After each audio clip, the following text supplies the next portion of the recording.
Hello friends, welcome to SSC coaching centre. दोस्तों, आप सभी लोग एग्जाम की तैयारी कर रहे हैं तो हमारे चैनल को सब्सक्राइब कर लें, क्योंकि हम एग्जाम से रिलेटेड क्वेश्चन कराते हैं और वही प्रश्न जो परीक्षाओं में पूछे हुए होते हैं।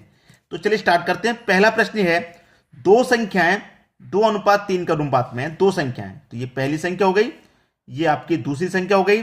इनका अनुपात है 2:3 के अनुपात में दे रखे हैं। बिल्कुल सही। एसएससी 2016 में पूछा गया प्रश्न कह रहा है यदि उनका योगफल 125 है। योगफल कितना? 125 योग। ठीक है, तो संख्याएं ज्ञात करो। ये संख्याएं ज्ञात करो। कभी भी आपको प्रश्न करना है, अगर आपको योग दे दिया जाए तो अनुपात के योग से डिवाइड कर दो। अंतर दे दिया जाए, अनुपात के अंतर से डिवाइड कर दो। गुणनफल दे दिया जाए तो अनुपात के गुणा से डिवाइड कर दो। एलसीएम दे दिया जाए तो अनुपात के एलसीएम से डिवाइड कर दो। क्लियर है? अब मेरे पास यहां योग है तो हम अनुपात के योग से डिवाइड करूंगा, तो 2 और 3 कितना हो जाएगा? योग 5। तो इस योग में अनुपात के योग से डिवाइड कर दूं भाई, कितनी बार जाएगा? ये जाएगा 25 बार में। ठीक है, अब 25 का गुना मैं 2 से कर दूं तो ये 50, और 3 से कर दूं तो 75। तो ये दोनों ही संख्या अलग अलग मुझे पता चल गई। पहली संख्या 50 है और दूसरी संख्या 75 है। तो संख्या में ज्ञात करनी थी तो संख्या पता चल गई 50 और 75। 50 और 75 यानी कि पहला ऑप्शन आपका सही हो गया। बताइए, कोई समय लगा प्रश्न को? बिल्कुल नहीं लगा।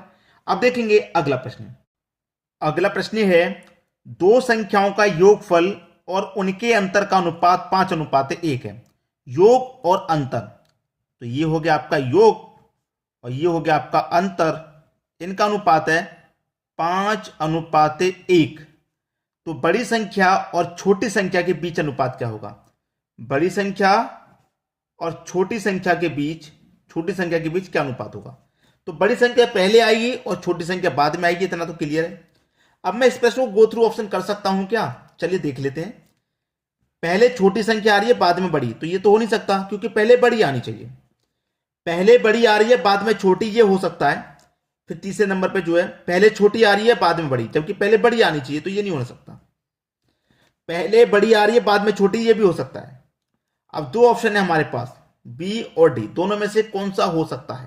दोनों में से भाई कौन सा हो सकता है? अब देखिए, योग मेरे पास 5 है, अंतर मेरे पास 1 है, और इसी का अपोजिट है डी। तो बड़ी संख्या के छोटी संख्या इससे रिलेटेड होगी? बिल्कुल भी नहीं हो सकती। तो ये डी ऑप्शन गलत, बी ऑप्शन आपका बिल्कुल सही जवाब। देखिए, कुछ प्रश्न ऐसे होते हैं जिन्हें आप गो थ्रू ऑप्शन कर सकते हैं, बस थोड़ा सा माइंड लगाना है आपको। और ये माइंड कब लगेगा? जब आप बिल्कुल स्टडी में घुस जाएंगे, तब आपका दिमाग काम करेगा माइंड, और बिल्कुल परफेक्ट तरीके से आपका आंसर आ जाएगा। अब बताइए, एसएससी 2011 का पूछा होगा, इतना आसान प्रश्न। ठीक है, अब बहुत सारे बच्चे कहते हैं सर ये पैटर्न पुराना हो गया, अब ये नहीं आता। लेकिन मैं कहूंगा कि अभी भी बहुत सारे बच्चे होते कि इस प्रश्न को नहीं कर पाते। पैटर्न बेशक पुराना हो गया, 10-12 साल पुराना हो गया, लेकिन 10-12 साल पुराने प्रश्नों को भी बच्चे अभी भी नहीं कर पाएंगे। बताइए कैसे पुराना हो गया जब बच्चे नहीं कर पा रहे? तो अभी भी करने को दे दिया जाए तो अभी भी नहीं कर पाते, तो फिर नया है कि नहीं? तो बात समझ में आ रही है? प्रैक्टिस करें, पढ़ाई करें। अब देखेंगे अगला प्रश्न। अगला प्रश्न है, दो संख्याओं का अनुपात 4:7 है तथा उनका योग 1331 है, तो छोटी संख्या ज्ञात करो। आरपीएफ 2015 में पूछा गया प्रश्न। दो संख्या है ना, तो ये पहली संख्या हो गई और ये हो गई आपकी दूसरी संख्या। ठीक है, दोनों का अनुपात है 4:7 और योग दे रखा है 1331 का। 1331 का योग। तो मैंने क्या बताया आपको, अगर आपको योग दिया जाए तो आप अनुपातों का योग कीजिए। तो 4 और 7 11, तो इस योग में अनुपात की योग से आप डिवाइड कर देंगे। ठीक है, कर दिया डिवाइड। अब 11 से कटा दो इसको पूरे को, कितनी बार में कटेगा भाई? 11 से मैं इसको कटाऊंगा, कितनी बार में कटेगा? 11 एकम 11, 2 बचेगा, 2 में 3 लगा दूंगा मैं 23, तो 11 दूनी का 22, 1 बचेगा, 1 में 11 जोड़ दूंगा तो 11, 11 एकम 11, 121 बार में ये पूरा कट गया। ठीक है, अब 121 का गुना 4 से कर दो तो पहली संख्या निकल जाएगी, और 7 से कर दो तो दूसरी संख्या निकल गई। कर दो भैया 4 एकम 4, 4 दूने का 8, 4 एकम 4। ठीक है, 484। 7 एकम 7, 7 दूने का 14 का 4 कैरी का 1, 7 एकम 7 कैरी का 1 8। ये हो गया। अब देखिए आपसे क्या पूछा है, छोटी संख्या ज्ञात करो। भाई जो अनुपात में छोटा होगा वही संख्या छोटी है, तो अनुपात में छोटा 4 है। पहली संख्या इसका मतलब छोटी होगी, तो कितनी है भैया? 484 है पहली संख्या, यानी कि बी ऑप्शन आपके प्रश्न का बिल्कुल सही जवाब हो गया। समझ में आ गया? अब देख लेंगे अगला प्रश्न। अगला प्रश्न है, एक स्कूल में लड़का और लड़की की संख्याओं का अनुपात 3:2 है, लड़कों की संख्या लड़की से 500 ज्यादा है, लड़कियों की संख्या कितनी है?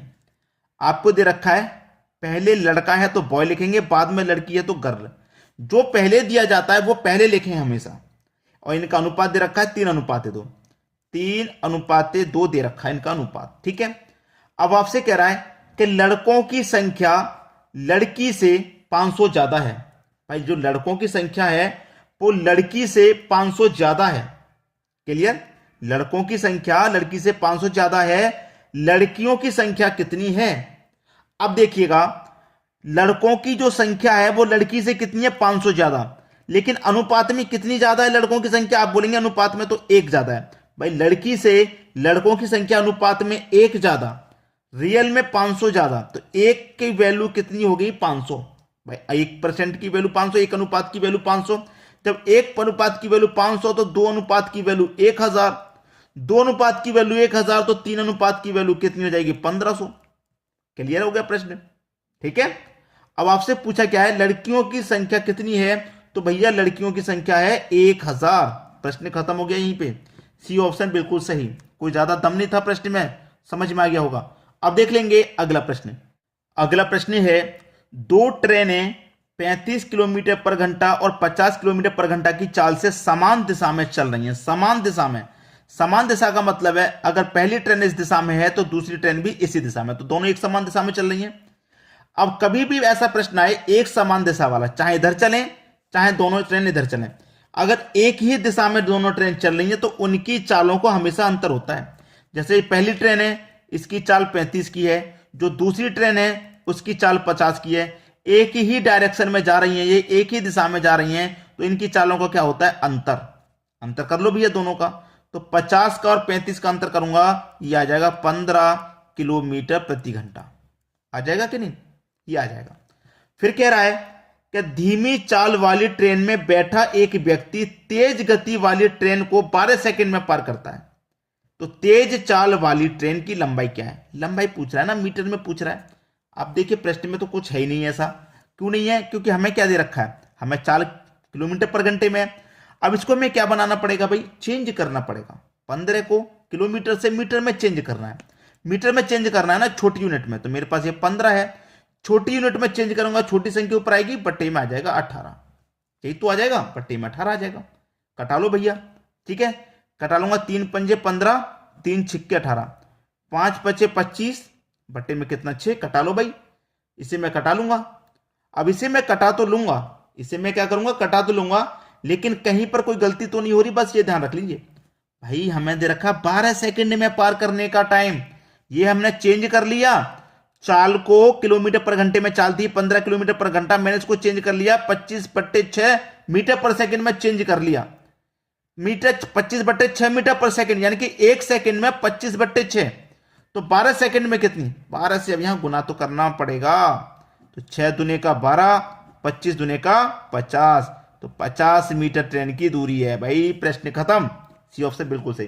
भाई मैंने क्या किया, इस चाल को 15 किलोमीटर पर घंटे में, इसे मीटर पर सेकंड में चेंज करूंगा, छोटी यूनिट में चेंज किया, तो छोटी यूनिट में चेंज करने के लिए 5/18 से गुना करूंगा। जब गुना कर लिया तो 25/6, तो 25/6 मीटर पर सेकंड हो गया ना, 1 सेकंड का। जब 1 सेकंड का ये, तो 12 सेकंड का कितना? 12 सेकंड का 50, तो 50 मीटर। क्लियर है? ये आपके प्रश्न का बिल्कुल सही जवाब हो गया। उम्मीद करूंगा सभी को प्रश्न आसानी से समझ में आ गया, किसी को कोई प्रॉब्लम नहीं होगी। और लाइक, कमेंट और शेयर आप खूब कीजिए। जिन बच्चों तक वीडियो नहीं पहुंचाया, पहुंचाइए, सभी की तैयारी अच्छे से करवाइए। ठीक है दोस्तों, धन्यवाद।